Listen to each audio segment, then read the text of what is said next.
श्री चैतन्य चरितामृत मध्य लीला अध्याय 22 भक्ति की विधि।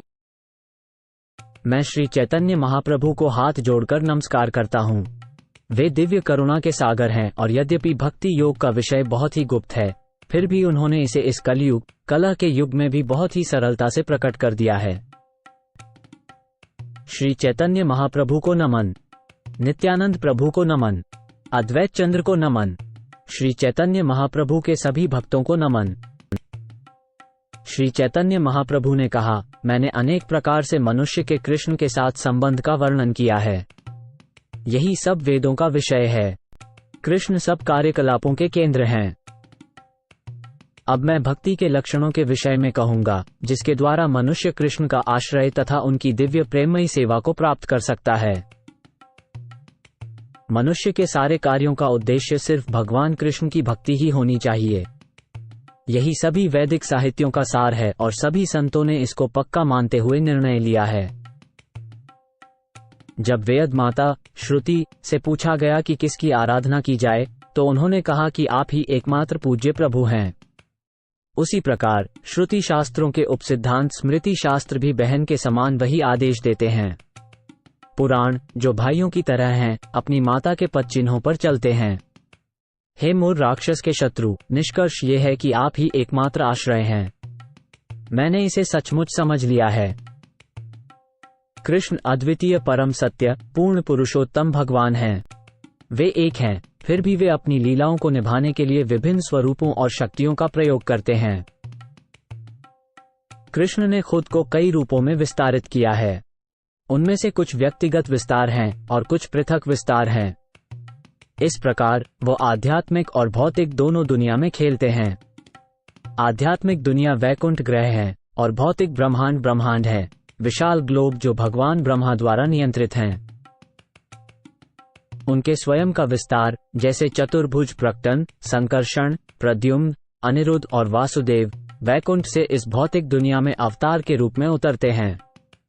अलग अलग विस्तार जीव हैं।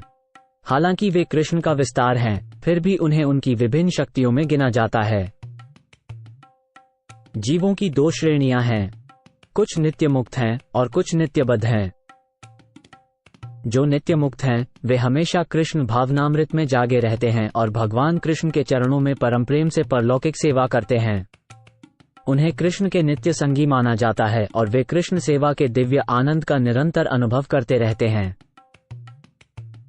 नित्य मुक्त भक्तों के अलावा बद्ध जीव हैं, जो हमेशा भगवान की सेवा से दूर रहते हैं। वे इस भौतिक दुनिया में लगातार बंधे रहते हैं और उन्हें नरक जैसी स्थितियों में अलग अलग शारीरिक रूपों को धारण करने के कारण भौतिक कष्टों का सामना करना पड़ता है। कृष्ण भावनामृत का विरोध करने के कारण प्राणी को माया राक्षसी सजा देती है। इससे वह 3 प्रकार की बुराइयों को सहने के लिए मजबूर हो जाता है: शरीर और मन की पीड़ा, अन्य जीवों का शत्रुतापूर्ण व्यवहार और देवताओं के कारण होने वाली प्राकृतिक आपदाएं। इस प्रकार बद्ध जीव वासनाओं का दास बन जाता है और जब ये वासनाएं पूरी नहीं होती हैं, तो वो क्रोध का दास बन जाता है और माया की लात खाता रहता है। ब्रह्मांड में भटकते हुए उसे संयोग से एक भक्त चिकित्सक की संगति मिल सकती है, जिसके निर्देशों और मंत्रों से माया रूपी डायन भाग जाती है। इस तरह बद्ध जीव भगवान कृष्ण की भक्ति के संपर्क में आता है और इस तरह वह भगवान के और निकट पहुंच सकता है। हे प्रभु, कामवासनाओं के अवांछित आदेशों का कोई अंत नहीं है। मैंने सारी सेवा की, फिर भी उन्होंने मुझ पर दया नहीं दिखाई। न मुझे शर्म आई, न ही कभी इन्हें छोड़ने की इच्छा हुई। किंतु अब मेरी बुद्धि जाग गई है, अतः इन्हें छोड़ रहा हूँ। अब मैं इन अवांछित इच्छाओं के आदेश नहीं मानूंगा और आपके चरणों में शरण ले आया हूँ। कृपया अपनी सेवा में लगाकर रक्षा करें। कृष्ण की भक्ति ही जीव का मुख्य ध्येय है। बद्ध आत्मा की मुक्ति के लिए विभिन्न साधन हैं: कर्म, ज्ञान, योग और भक्ति, लेकिन ये सभी भक्ति पर निर्भर हैं। भक्ति के बिना आत्म साक्षात्कार के अन्य सभी साधन कमजोर और तुच्छ हैं। कृष्ण की भक्ति किए बिना ज्ञान और योग वांछित परिणाम नहीं दे सकते। जब शुद्ध ज्ञान संपूर्ण भौतिक आकर्षण से परे होता है, किंतु सर्वोच्च व्यक्ति भगवान कृष्ण को समर्पित नहीं होता, तो ये भौतिक मल से रहित होते हुए भी अधिक सुंदर नहीं दिखाई देता। तो फिर सकाम कर्मों का क्या लाभ, जो प्रारंभ से ही कष्टप्रद और स्वभाव से क्षणिक हैं, यदि उनका उपयोग भगवान की भक्तिमय सेवा के लिए नहीं किया जाता? भला वे किस तरह अत्यंत आकर्षक हो सकते हैं? जो लोग कठोर तपस्या करते हैं, वे जो सारी संपत्ति दान कर देते हैं, जो अपने शुभ कार्यों के लिए प्रसिद्ध हैं, जो ध्यान और ज्ञान में लगे हैं, और जो वैदिक मंत्रों का उच्चारण करने में बहुत कुशल हैं, वे सभी बिना शुभ फलों को प्राप्त नहीं कर सकते, भले ही वे शुभ कर्मों में क्यों न लगे हों, अगर वो अपने कार्यों को भगवान की सेवा में समर्पित न करें। इसलिए मैं बार बार परमेश्वर के सामने अपने सम्मानपूर्वक प्रणाम अर्पित करता हूँ, जिसकी महिमा हमेशा शुभ है। केवल अनुमानित ज्ञान भक्ति सेवा के बिना मुक्ति नहीं दिला सकता। वहीं दूसरी ओर ज्ञान के बिना भी मुक्ति प्राप्त की जा सकती है यदि व्यक्ति ईश्वर की भक्ति सेवा में संलग्न हो। हे प्रभु, तुम्हारी भक्ति ही एकमात्र कल्याणकारी मार्ग है। यदि कोई केवल सैद्धांतिक ज्ञान के लिए या ये समझकर कि जीव आत्मा है और भौतिक संसार मिथ्या है, इसे त्याग देता है, तो उसे बहुत कष्ट उठाने पड़ते हैं। वो केवल परेशानी भरे और अशुभ कर्मों में ही फंसता है। उसका प्रयास उस भूसी को पीटने जैसा है जिसमें पहले से ही चावल नहीं है। उसका परिश्रम व्यर्थ जाता है। भौतिक प्रकृति के तीनों गुणों से युक्त मेरी ये दिव्य शक्ति पराक्रमी है। इसे पार करना कठिन है, किंतु जो मेरे शरण में आ जाते हैं वे इसे सहज ही पार कर लेते हैं। जीव माया की जंजीरों से गले से बंधा है, क्योंकि वो भूल गया है कि वो हमेशा से कृष्ण का सेवक है। यदि बद्ध आत्मा भगवान की सेवा में संलग्न होती है और साथ ही अपने आध्यात्मिक गुरु के आदेशों का पालन करती है और उनकी सेवा करती है, तो वो माया के चंगुल से निकल सकती है और कृष्ण के चरण कमलों में आश्रय पाने के योग्य बन सकती है। वर्णाश्रम संस्था के अनुयायी 4 सामाजिक वर्णों ब्राह्मण, क्षत्रिय, वैश्य और शूद्र और 4 आश्रमों ब्रह्मचर्य, गृहस्थ, वानप्रस्थ और संन्यास के नियमों का पालन करते हैं। लेकिन यदि वे इन नियमों का पालन करते हैं और भगवान कृष्ण की भक्तिमय सेवा नहीं करते, तो वे भौतिक जीवन में नारकीय परिस्थितियों में फंस जाते हैं। ब्रह्मा के मुंह से ब्राह्मण वर्ण की उत्पत्ति हुई, उसी तरह उनकी भुजाओं से क्षत्रिय, कमर से वैश्य और पैरों से शूद्र वर्ण की उत्पत्ति हुई। ये चारों वर्ण और उनके 4 आश्रम ब्रह्मचर्य, गृहस्थ, वानप्रस्थ और संन्यास मिलकर मानव समाज को परिपूर्ण और संपूर्ण बनाते हैं। यदि कोई व्यक्ति चारों वर्णों और आश्रमों में केवल औपचारिक रूप से अपना स्थान बनाए रखता है, लेकिन परम भगवान विष्णु की पूजा नहीं करता, तो वो अपने अहंकारी ऊंचे पद से गिर जाता है और नारकीय स्थिति को प्राप्त हो जाता है। मायावादी संप्रदाय के अनेक ज्ञानी हैं जो खुद को मुक्त और नारायण मानते हैं, लेकिन जब तक वे कृष्ण की भक्ति नहीं करते, तब तक उनकी बुद्धि शुद्ध नहीं होती। हे कमल नयन, जो लोग इस जीवन में ही स्वयं को मुक्त मानते हैं, परंतु आपकी भक्ति नहीं करते, निश्चय ही मलिन बुद्धि के हैं। यद्यपि वे कठोर तपस्याएं करते हैं और उच्च आध्यात्मिक स्तर यानी निराकार ब्रह्म की प्राप्ति करते हैं, किंतु वे पुनः पतन को प्राप्त होते हैं, क्योंकि वे आपके चरण कमलों की आराधना में लापरवाही करते हैं। कृष्ण चमकते सूर्य के समान है और माया अंधेरे के समान है। जहां सूर्य का प्रकाश होता है, वहां अंधेरा नहीं हो सकता। जैसे ही कोई व्यक्ति कृष्ण भावनामृत को अपनाता है, माया का अंधेरा, बाहरी ऊर्जा का प्रभाव तुरंत नष्ट हो जाता है। कृष्ण की बहिरंगा मोहक शक्ति, जिसे माया कहा जाता है, कृष्ण के सामने खड़े होने में हमेशा उतनी ही लज्जित होती है, जितना अंधेरा सूर्य के प्रकाश के सामने रहने में लज्जित होता है। लेकिन माया उन दुर्भाग्यपूर्ण लोगों को बहलाती है जिनमें बुद्धि नहीं होती। बस वे केवल यही शेख ही मारते हैं कि यह भौतिक संसार उनका है और वे इसके उपभोक्ता हैं। यदि कोई व्यक्ति गंभीरता और निष्ठा से ये कहे कि हे कृष्ण, यद्यपि इस भौतिक संसार में मैंने आपको इतने सालों से भुला दिया था, किंतु आज मैं आपके शरण में आ रहा हूं, मैं आपका निष्ठावान दास हूं, कृपया मुझे अपनी सेवा में लगा लें, तो वो तुरंत माया के बंधन से मुक्त हो जाता है। यह मेरी प्रतिज्ञा है कि यदि कोई भी एक बार मेरे शरण में आकर गंभीरता से ये कहे कि हे प्रभु, आज से मैं तुम्हारा हूं, और मुझसे साहस के लिए प्रार्थना करे, तो मैं उस व्यक्ति को तुरंत साहस प्रदान करूंगा और वो उस समय से हमेशा सुरक्षित रहेगा। कुसंगति के कारण जीव भौतिक सुख, मुक्ति या परमेश्वर के निर्विशेष पहलू से एकाकार होना चाहता है या भौतिक शक्ति के लिए योग साधना में लिप्त हो जाता है। यदि ऐसा व्यक्ति वास्तव में बुद्धिमान हो जाता है तो वह भगवान श्री कृष्ण की गहन भक्ति में लगकर कृष्ण भावनामृत को अपना लेता है। कोई भी हो, चाहे वो सब कुछ चाहे या कुछ भी ना चाहे, या फिर भगवान में मिल जाना चाहे, वो तभी बुद्धिमान होता है जब वो भगवान कृष्ण की, जो कि पूर्ण पुरुषोत्तम है, दिव्य प्रेम भक्ति के द्वारा पूजा करता है। जो लोग भौतिक सुखों या परम सत्य में विलीन होने के इच्छुक हैं, यदि वे भगवान की दिव्य प्रेममय भक्ति में लीन हो जाते हैं तो उन्हें तुरंत कृष्ण के चरणों में शरण मिल जाती है, भले ही उन्होंने इसके लिए प्रार्थना न की हो। इसलिए कृष्ण अत्यंत दयालु हैं। कृष्ण कहते हैं, अगर कोई मेरी दिव्य प्रेम भक्ति में लगा हुआ है लेकिन इसके साथ ही भौतिक सुखों की कामना करता है तो वो बहुत बड़ा मूर्ख है। सचमुच वो उस व्यक्ति के समान है जो अमृत छोड़कर विष पीता है। चूंकि मैं बहुत बुद्धिमान हूं, इसलिए मैं इस मूर्ख को भौतिक संपन्नता क्यों दूं? इसके बदले में मैं उसे अपने चरण कमलों की शरण के अमृत का स्वाद चखाऊंगा और उसके मन से भ्रामक भौतिक सुख सुविधाओं की इच्छा मिटाकर उसका उद्धार करूंगा। जब भी कृष्ण से कोई इच्छा पूरी करने का निवेदन किया जाता है तो वे उसे निश्चित रूप से पूरा करते हैं, लेकिन वे ऐसा वरदान नहीं देते हैं जिसके अनुभव के बाद भी बार बार मांगने की आवश्यकता पड़े। जब किसी की अन्य इच्छाएं होती हैं लेकिन साथ ही वो भगवान की सेवा में लगा रहता है तो कृष्ण उसे बलपूर्वक अपने चरणों में सुरक्षा देते हैं, जहां वो अन्य सभी इच्छाओं को भूल जाता है। जब कोई इंद्रियों, भौतिक सुखों की संतुष्टि के लिए प्रभु श्री कृष्ण की भक्ति में लगता है पर उसे इसकी जगह प्रभु श्री की सेवा का रस मिलता है तो वो अपनी भौतिक इच्छाओं का त्याग कर स्वेच्छा से प्रभु श्री कृष्ण के चरणों में अपना अर्पण कर देता है और प्रभु के सनातन सेवक के रूप में कार्य करता है। जब ध्रुव महाराज को पूर्ण पुरुषोत्तम भगवान वर दे रहे थे तब उन्होंने कहा था, हे प्रभु, चूंकि मैं ऐश्वर्ययुक्त भौतिक पद की खोज में था इसलिए मैं कठिन तपस्या कर रहा था।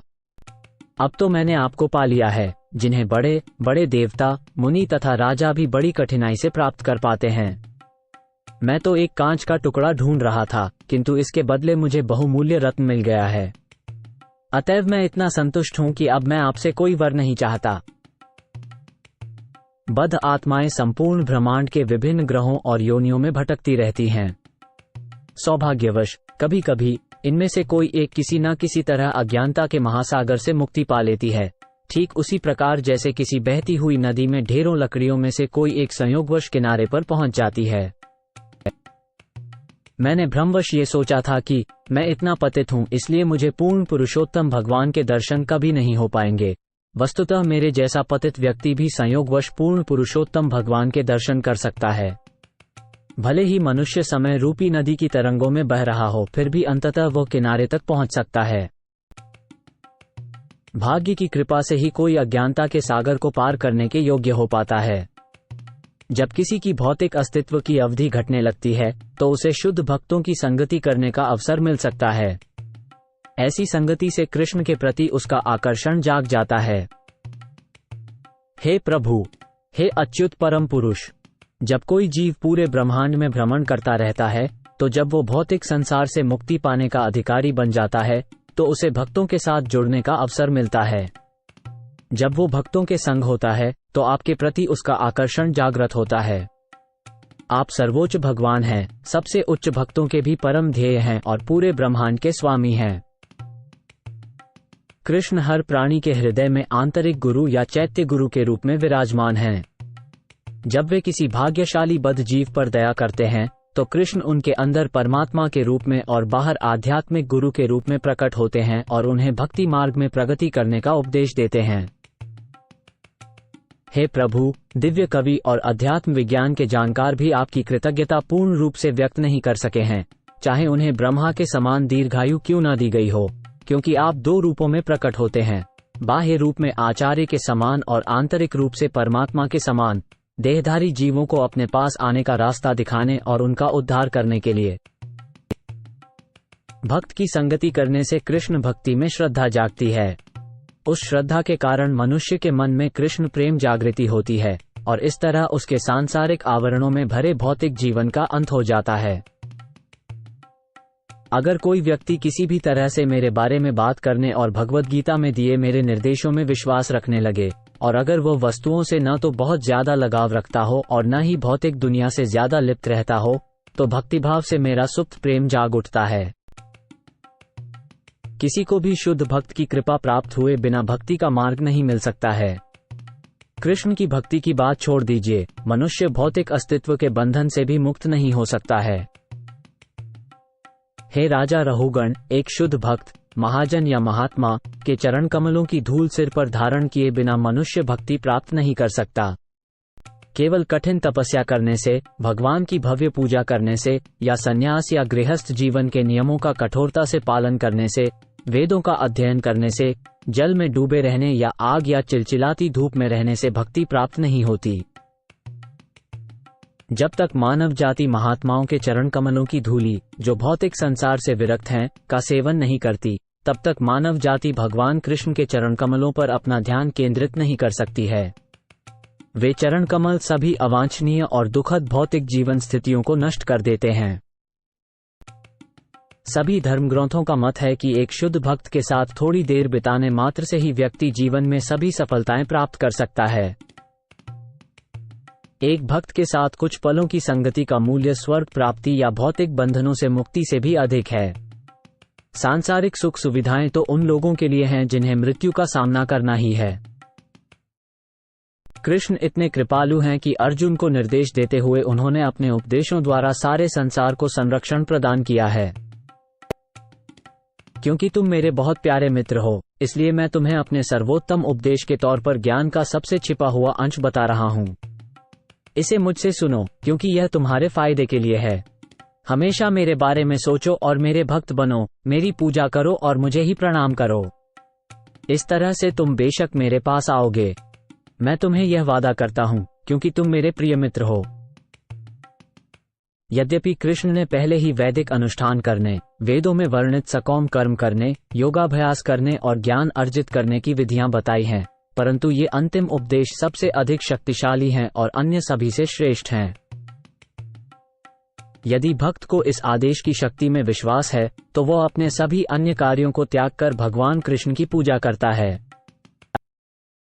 जब तक मनुष्य सकौम कर्मों से तृप्त नहीं हो जाता और श्रवण कीर्तन विष्णु द्वारा भक्ति के प्रति रुचि जागृत नहीं कर लेता, तब तक उसे वेदों में वर्णित नियमों के अनुसार कार्य करना पड़ता है।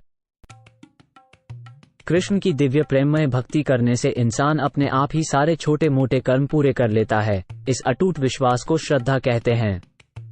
ऐसी श्रद्धा भक्तिमय सेवा को पूरा करने के लिए अनुकूल साबित होती है। एक पेड़ की जड़ में पानी डालने से तना, शाखाएं और टहनियां अपने आप संतुष्ट हो जाती हैं।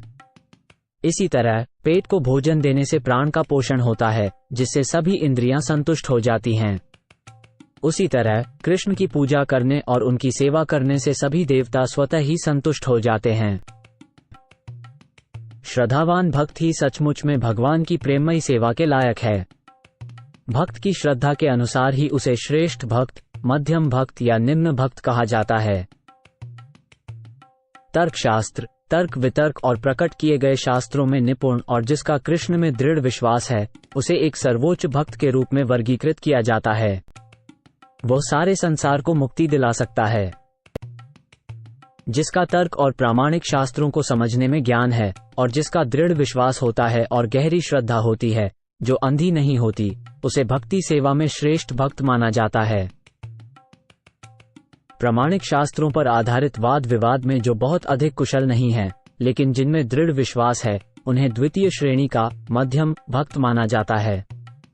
उन्हें भी अत्यंत भाग्यशाली माना जाना चाहिए। जो व्यक्ति शास्त्रीय तर्कों को अच्छी तरह से नहीं समझता है, लेकिन जिसके पास दृढ़ विश्वास है, उसे मध्यम या द्वितीय श्रेणी का भक्त कहा जाता है। इसके अलावा जिसकी श्रद्धा कोमल और नमनीय है, उसे कनिष्ठ भक्त कहा जाता है। धीरे धीरे इस प्रक्रिया का पालन करके वो एक प्रथम श्रेणी के भक्त के पद पर पहुंच जाएगा। जिसकी आस्था बहुत मजबूत नहीं है और जिसने अभी शुरुआत की है, उसे एक नया भक्त समझना चाहिए। भक्त की श्रेष्ठता और श्रेष्ठतमता उसकी अनुरक्ति और प्रेम पर निर्भर करती है। श्रीमद् भागवत के 11वें स्कंध में भक्ति के लक्षणों को निश्चित किया गया है। भक्तिभाव में उन्नति करने वाला व्यक्ति हर वस्तु के भीतर आत्माओं की आत्मा यानी श्री कृष्ण को देखता है। इसलिए वो सदैव भगवान के रूप को सभी कारणों के कारण के रूप में देखता है और समझता है कि सभी वस्तुएं उन्हीं में स्थित हैं। मध्यम भक्ति करने वाला भक्त भगवान के प्रति गहन प्रेम प्रदर्शित करता है, सभी भक्तों के साथ सदैव मित्रता का भाव रखता है और नए भक्तों तथा ज्ञानहीन व्यक्तियों पर अत्यंत दयालु रहता है। वो उन लोगों के प्रति उदासीन रहता है जो भक्ति से ईर्ष्या करते हैं। प्राकृत अथवा भौतिकतावादी भक्त शास्त्रों का जानबूझकर अध्ययन नहीं करता और न ही शुद्ध भक्ति के वास्तविक स्वरूप को समझने का प्रयास करता है। परिणामस्वरूप वो उन्नत भक्तों के प्रति उचित सम्मान नहीं दिखाता। हालांकि वो अपने गुरु या पूजा करने वाले अपने परिवार से सीखे हुए नियमों का पालन कर सकता है।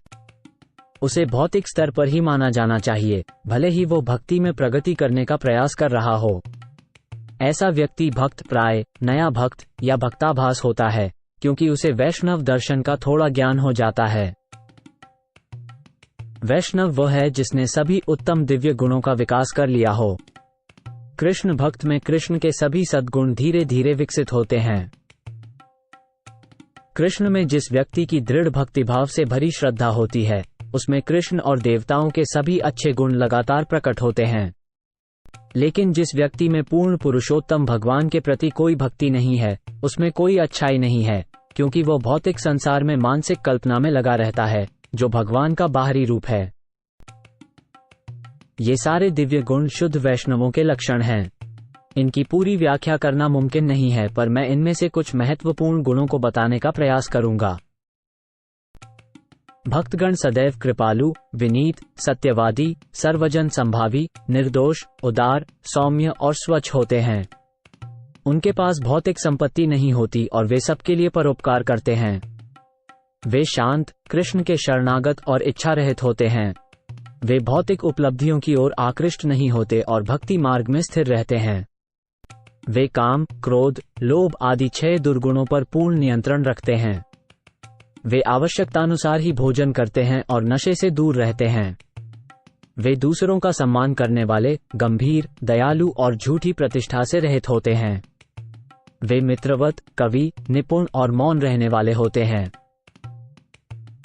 भक्तगण हमेशा सहनशील और दयालु होते हैं। वे सभी प्राणियों की भलाई चाहते हैं। वे शास्त्रों के आदेशों का पालन करते हैं और उनका कोई शत्रु नहीं होता, इसलिए वे बहुत शांत होते हैं।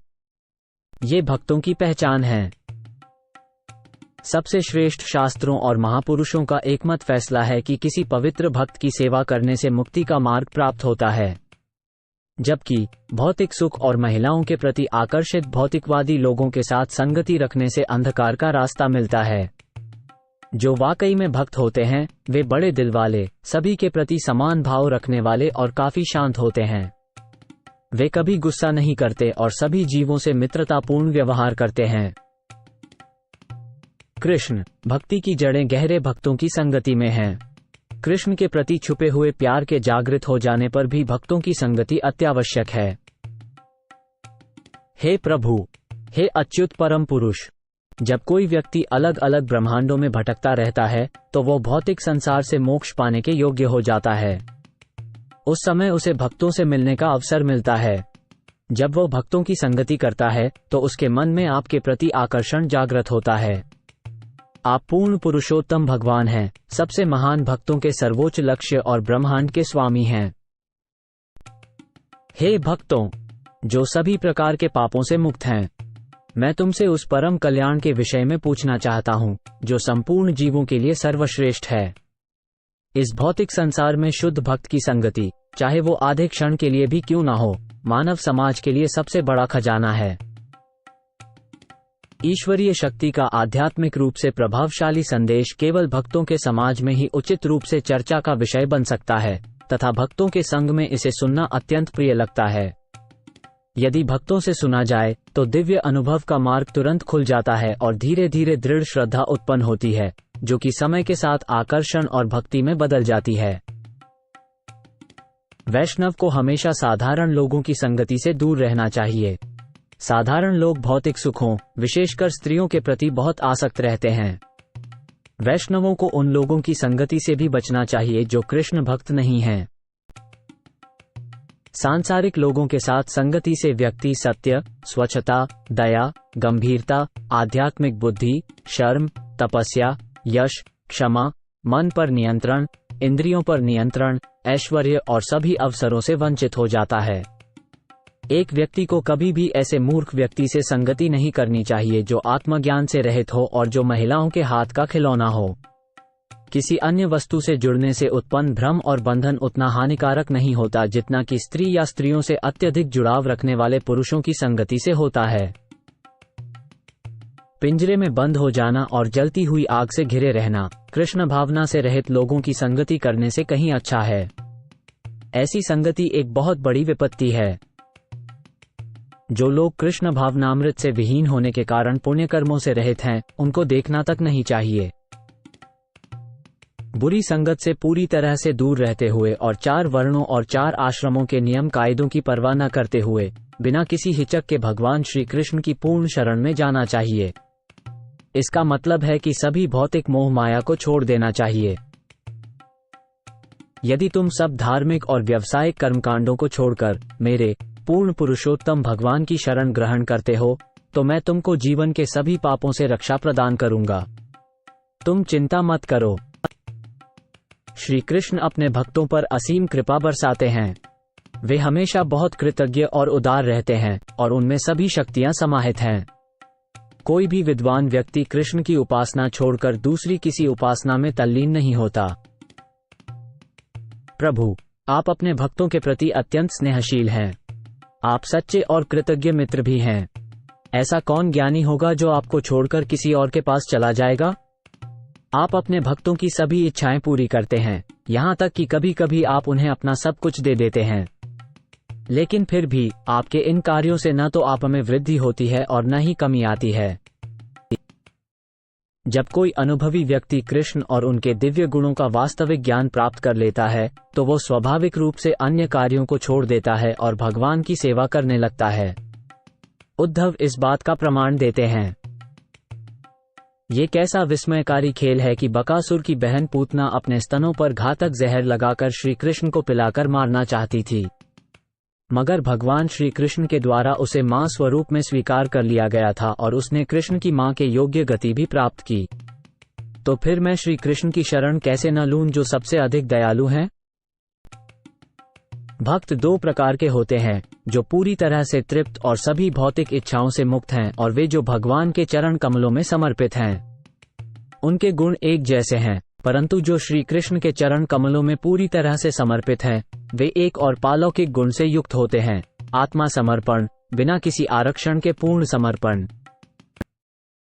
शरणागति के 6 विभाग ये हैं: भक्ति के पक्ष में अनुकूल बातों को स्वीकार करना, प्रतिकूल बातों को नकारना, कृष्ण द्वारा संरक्षण पर पूर्ण विश्वास, भगवान को संरक्षक या स्वामी के रूप में स्वीकार करना, संपूर्ण आत्मसमर्पण एवं विनम्रता। जिसका शरीर पूरी तरह से समर्पित है वो उस पवित्र स्थान का आश्रय लेता है जहां कृष्ण ने अपनी लीलाएं की थीं। वो प्रभु से प्रार्थना करता है, हे प्रभु, मैं तुम्हारा हूं। इसे अपने मन से समझकर वो आध्यात्मिक आनंद का अनुभव करता है। जब एक भक्त इस तरह कृष्ण के चरण कमलों में पूरी तरह समर्पण कर देता है तो कृष्ण उसे अपने अंतरंग साथियों में से एक के रूप में स्वीकार करते हैं। जो जीव जन्म और मृत्यु के चक्र में फंसा है, जब वो सभी भौतिक कार्यों को त्याग देता है, अपना जीवन मेरे आदेशों का पालन करने में समर्पित कर देता है और मेरे निर्देशों के अनुसार कार्य करता है, तो वो अमरता प्राप्त करता है। इस प्रकार वो मेरे साथ प्रेममय संबंध स्थापित करके प्राप्त होने वाले आध्यात्मिक आनंद का आनंद लेने के योग्य बन जाता है।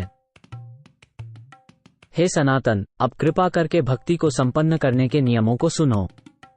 इस विधि से व्यक्ति भगवान के प्रति सर्वोच्च पूर्ण प्रेम प्राप्त कर सकता है, जो सबसे अधिक वांछनीय महाधन है।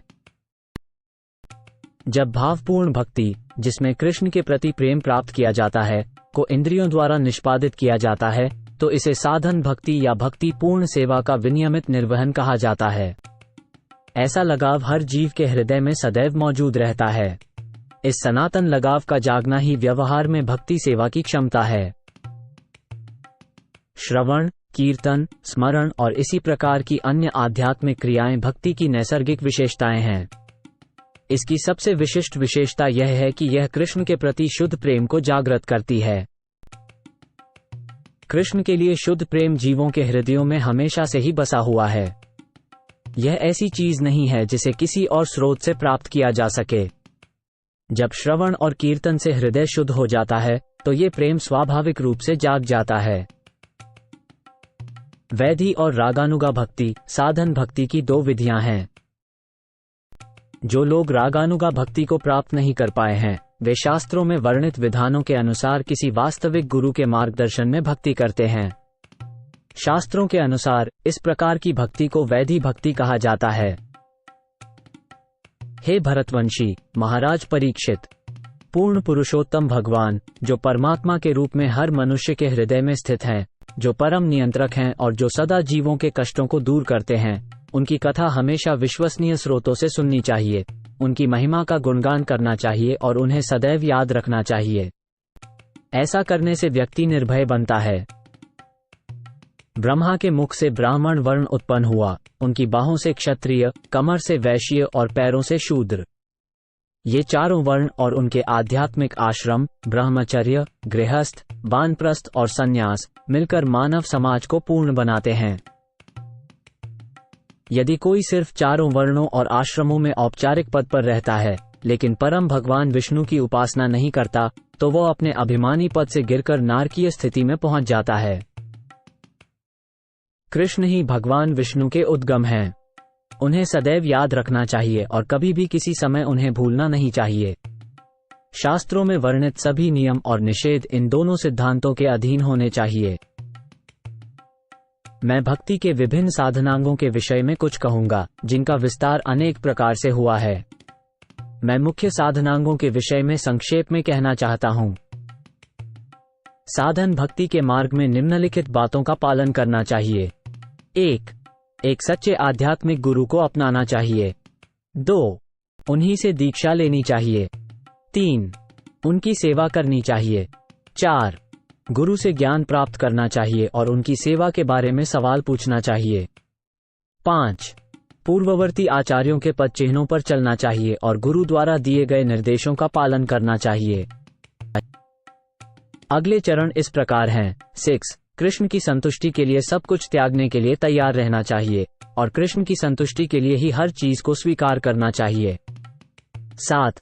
जहां कृष्ण है, जैसे वृंदावन, मथुरा या कृष्ण मंदिर में, वहीं रहना चाहिए। 8. जीविका निर्वाह के लिए आवश्यक हो उतना ही धन कमाना चाहिए। 9. एकादशी के दिन उपवास रखना चाहिए। 10.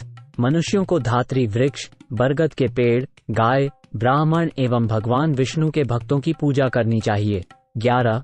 उसे भक्ति व पवित्र नाम का अपमान करने से बचना चाहिए। 12वां अंग है भक्तिहीनों की संगति त्यागना। 13. मनुष्य को बहुत सारे शिष्य नहीं बनाने चाहिए। 14. केवल संदर्भ देने और व्याख्या बताने के उद्देश्य से कई शास्त्रों का आधा अधूरा अध्ययन नहीं करना चाहिए। 15. भक्त को हानि और लाभ को एक समान रूप से देखना चाहिए। 16. भक्त को विलाप से अभिभूत नहीं होना चाहिए। 17. भक्त को न तो देवताओं की पूजा करनी चाहिए और न ही उनका अपमान करना चाहिए। इसी प्रकार भक्त को अन्य शास्त्रों का अध्ययन या आलोचना नहीं करनी चाहिए। 18. भक्त को भगवान विष्णु या उनके भक्तों की निंदा नहीं सुननी चाहिए। 19. भक्त को अखबार या स्त्री पुरुषों की प्रेम कथा वाली पुस्तकें या इंद्रियों को अच्छे लगने वाले विषय पढ़ने या सुनने से बचना चाहिए। 20. भक्त को चाहिए कि मन या वचन से किसी जीव को दुख न पहुंचाए, भले ही वो कितना भी तुच्छ क्यों न हो। भक्ति भाव में परिपूर्ण व्यक्ति को जो कार्य करने चाहिए वे इस प्रकार हैं। 1. श्रवण करना। 2. गुणगान करना। 3. स्मरण करना। 4. पूजा करना। 5. प्रार्थना करना। 6. सेवा करना। 7. सेवा भाव को स्वीकार करना। 8. मित्रता करना और 9. पूर्ण समर्पण करना।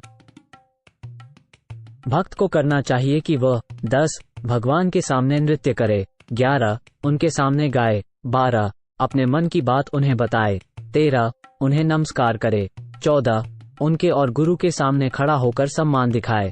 15 उनका या गुरु का अनुसरण करे। और 16 अलग अलग तीर्थ स्थानों में जाए या मंदिर में भगवान के दर्शन करने जाए।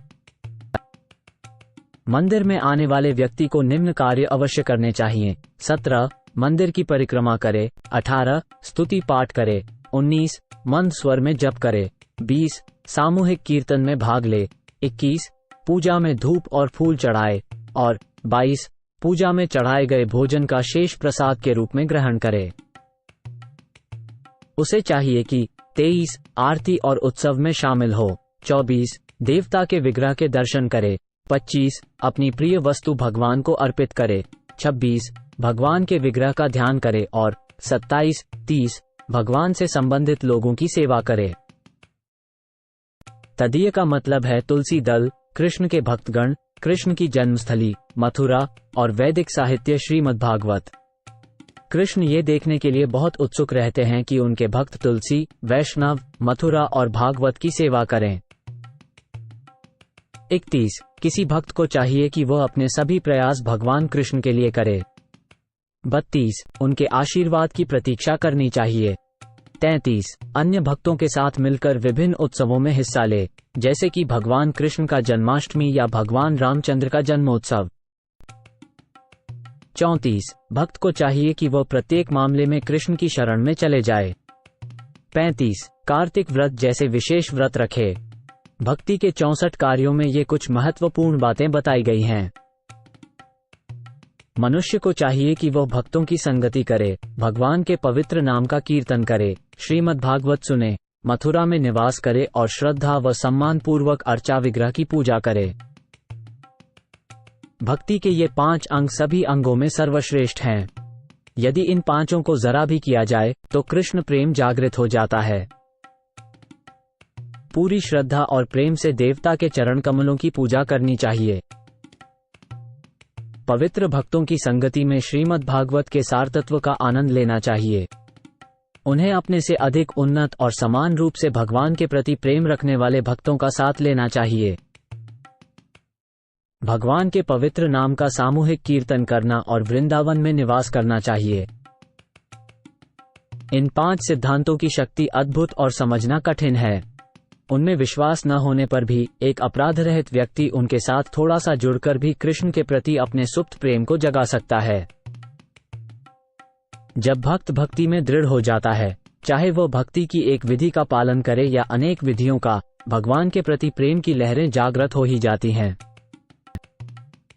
ऐसे अनेक भक्त हैं जो भक्ति की 9 विधियों में से सिर्फ एक का ही पालन करते हैं, लेकिन उन्हें भी परम सफलता मिलती है। महाराज अम्बरीश जैसे भक्तगण 9 विधियों का पालन करते हैं और उन्हें भी परम सफलता मिलती है। महाराज परीक्षित ने श्री विष्णु के बारे में सुनकर ही भगवान श्री कृष्ण के दर्शन प्राप्त किए और चरण कमल की शरण प्राप्त की। यह उनकी परम सिद्धि थी। शुकदेव गोस्वामी ने केवल श्रीमद्भागवत का पाठ करके पूर्णता प्राप्त की।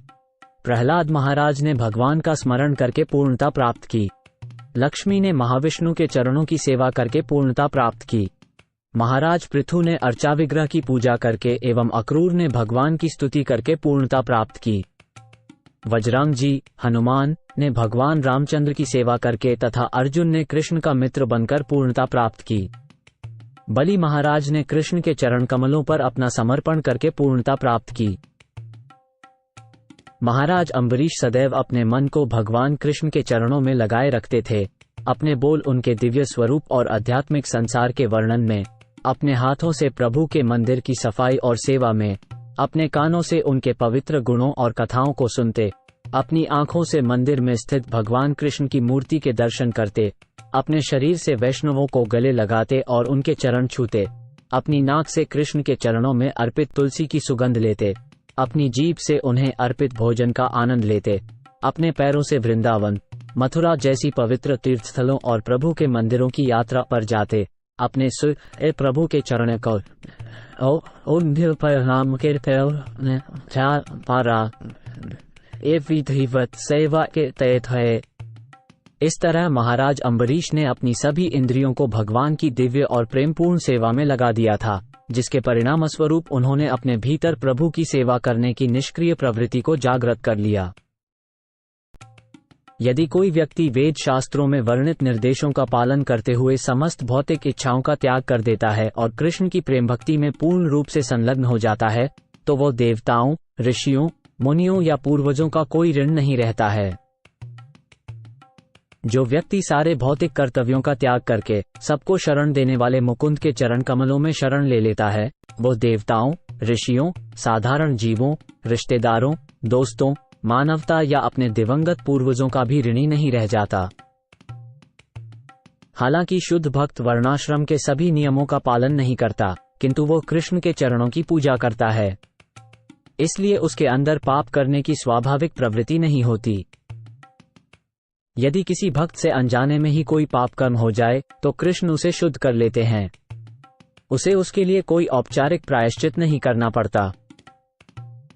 जो कुछ भी त्याग कर भगवान हरि के चरण कमलों में शरण लेता है वो कृष्ण को अत्यंत प्रिय है। यदि कोई गलती से भी पाप में फंस जाता है तब भी उसके दिल में विराजमान भगवान उसके पापों को मिटा देते हैं। भक्ति के लिए ज्ञान तथा त्याग का मार्ग आवश्यक नहीं है। भगवान कृष्ण के भक्त में स्वतः ही अहिंसा और मन और इंद्रियों का नियंत्रण जैसे सद्गुण आ जाते हैं। मेरी पूर्ण भक्ति में लीन रहने वाला, अपना चित्त मेरे भक्ति योग में स्थिर रखने वाला व्यक्ति तार्किक ज्ञान के मार्ग और शुष्क वैराग्य में अधिक लाभ नहीं पाता। हे व्याध, अहिंसा जैसा सद्गुण जो तुमने अपनाया है वह आश्चर्यजनक नहीं है, क्योंकि जो भगवान की भक्ति में लीन होते हैं वे कभी भी ईर्ष्यावश दूसरों को कष्ट नहीं पहुंचाना चाहेंगे। हे सनातन, मैंने भक्ति की नियमावली के मुताबिक विस्तार से इसका वर्णन किया है। अब मुझसे स्वत स्फूर्त रागानुगा भक्ति और उसके स्वरूप के बारे में सुनो। वृंदावन के मूल निवासी स्वाभाविक रूप से रागात्मिका भक्ति द्वारा कृष्ण से जुड़े हुए हैं। कोई भी ऐसी रागात्मिका भक्ति की तुलना नहीं कर सकता जिसे रागात्मिका भक्ति कहा जाता है। जब कोई भक्त वृंदावन में भक्तों के पदचिह्नों का अनुसरण करता है तो उसकी भक्ति रागानुगा स्वतः स्फूर्त भक्ति कहलाती है। भगवान के प्रति के प्रेम की सहज इच्छा के अनुसार जब भक्त उन्हें पूर्ण रूप से मानता है तब उसका ये चिंतन पूर्ण रूप से भगवान के विचारों में लिप्त हो जाता है। ये चिंतन दिव्य अनुराग कहलाता है और इसी चिंतन के अनुसार भक्तों द्वारा की गई भक्ति रागात्मिका भक्ति अर्थात स्वयं स्फूर्त भक्तिमयी सेवा कहलाती है। रागात्मिका प्रेम की मुख्य विशेषता परम पुरुषोत्तम भगवान के प्रति गहरी लगन है। भगवान में तल्लीनता एक मामूली विशेषता है। इस प्रकार राग, गहरी आसक्ति से युक्त भक्ति सेवा रागात्मिका कहलाती है। यदि कोई भक्त ऐसी स्थिति को प्राप्त कर लेता है तो उसे परम भाग्यशाली माना जाता है। यदि कोई व्यक्ति दिव्य चेतना से अभिभूत होकर वृंदावन वासियों के पद चिन्हों का अनुसरण करता है तो वो शास्त्रों के निर्देशों या तर्कों की परवाह नहीं करता। यही रागमार्ग है। वृंदावन के निवासियों की भक्ति की सहज अभिव्यक्ति तथा प्रकट भाव स्वतः स्फूर्त भाव में निहित भक्ति का जीवंत चित्रण है। वो भक्ति जो वृंदावन के निवासियों की भक्ति के अनुरूप होती है उसे रागानुगा भक्ति कहते हैं, यानी स्वतः स्फूर्त प्रेम में खिली भक्ति। जब कोई स्वरूप सिद्ध उन्नत भक्त श्री वृंदावन के भक्तों के शांत, दास्य, सख्य, वात्सल्य और माधुर्य रस के कार्यों के बारे में सुनता है तो वो उनमें से किसी एक की ओर आकर्षित हो जाता है और उसकी बुद्धि भी उसी ओर चलायमान हो जाती है। निस्संदेह वो उस विशेष भक्ति की ओर लालायित हो जाता है। जब ऐसी आकांक्षा जागृत हो जाती है तब उसकी बुद्धि शास्त्र के निर्देशों या तर्क वितर्क पर निर्भर नहीं रहती। रागानुगा भक्ति बाहरी और आंतरिक इन दो तरीकों से संपन्न की जा सकती है। जब उन्नत भक्त स्वरूप सिद्ध हो जाता है तो वो बाहर से नया भक्त जैसा बना रहता है और सुनने और जपने जैसे सभी शास्त्रीय आदेशों का पालन करता रहता है, लेकिन वो मन में अपनी मूल शुद्ध स्वरूप सिद्ध स्थिति में विशेष तरीके से वृंदावन में कृष्ण की सेवा करता है। वो 24 घंटे कृष्ण की सेवा में लगा रहता है। रागानुगा भक्ति करने के इच्छुक उन्नत भक्त को वृंदावन में कृष्ण के विशेष सहचर की क्रियाओं का अनुकरण करना चाहिए। उसे बाहर नियमित भक्त की तरह सेवा करनी चाहिए और साथ ही अपने आत्म साक्षात्कार की स्थिति से भी सेवा करनी चाहिए। इस प्रकार उसे बाहर और भीतर दोनों तरह से भक्ति करनी चाहिए। वास्तव में वृंदावनवासी कृष्ण को बहुत प्यारे हैं। यदि कोई व्यक्ति रागानुगा भक्ति करना चाहता है तो उसे वृंदावनवासियों का अनुसरण करना चाहिए और अपने मन मस्तिष्क में निरंतर कृष्ण की सेवा में लीन रहना चाहिए। भक्त को चाहिए कि वह अपने मन में सदैव कृष्ण का ध्यान रखे और ऐसे प्रिय भक्त को चुने जो वृंदावन में कृष्ण का सेवक हो। उसे उस सेवक की कथाओं के विषय में तथा कृष्ण के साथ उसके प्रेममय संबंधों के विषय में सदैव चिंतन करना चाहिए और उसे वृंदावन में निवास करना चाहिए। यदि कोई शरीर से वृंदावन नहीं जा सकता तो उसे मानसिक रूप से वहां रहना चाहिए। कृष्ण के भक्त कई प्रकार के होते हैं। कुछ सेवक होते हैं, कुछ मित्र होते हैं, कुछ माता पिता होते हैं और कुछ प्रेमी होते हैं। जो भक्त अपनी इच्छानुसार इनमें से किसी भी रागवृत्ति में स्थित होते हैं उन्हें रागमार्ग में प्रवृत्त माना जाता है। हे प्यारी मां देवहूति, हे शांति की प्रतीक, मेरा कालचक्र रूपी शस्त्र उन लोगों का विनाश नहीं करता जिनके लिए मैं अति प्रिय हूँ, जिनके साथ मैं परमात्मा, पुत्र, मित्र, गुरु, शुभचिंतक, आराध्य देव एवं इच्छित लक्ष्य हूँ। चूंकि भक्तगण सदैव मुझ में आस्था रखते हैं इसलिए वे काल के दूतों द्वारा कभी विनष्ट नहीं किए जाते। मैं उन लोगों को बार बार नमन करता हूं जो भगवान के प्रति अपना ध्यान पति, पुत्र, मित्र, भाई, पिता या अंतरंग मित्र के रूप में रखते हैं। यदि कोई भगवान के प्रति अनायास ही प्रेमपूर्ण सेवा करता है तो भगवान श्री कृष्ण के चरण कमलों के प्रति उसका लगाव धीरे धीरे बढ़ता जाता है। प्रेम के बीज में लगाव होता है जिसे दो नामों से जाना जाता है, रति और भाव। सर्वोच्च भगवान भी इस तरह के लगाव के वशीभूत हो जाते हैं। सबसे विस्तृत रूप से जिस विधि से भगवान की प्रेमा भक्ति प्राप्त की जा सकती है उसे मैंने अभिधेय नामक भक्ति के रूप में वर्णित किया है। हे सनातन, मैंने साधन भक्ति का संक्षिप्त वर्णन किया है जो कृष्ण के प्रति प्रेम प्राप्त करने का माध्यम है। संपूर्ण रूप से उसका वर्णन नहीं किया जा सकता। जो कोई भी साधना भक्ति की विधि को सुनता है वो जल्द ही कृष्ण के चरण कमलों में प्रेम से शरण प्राप्त कर लेता है। श्री रूप और श्री रघुनाथ के चरण कमलों में प्रार्थना करते हुए, उनकी कृपा की सदैव कामना करते हुए, मैं कृष्णदास उनके चरण चिन्हों पर चलते हुए श्री चैतन्य चरितामृत का वर्णन करता हूँ।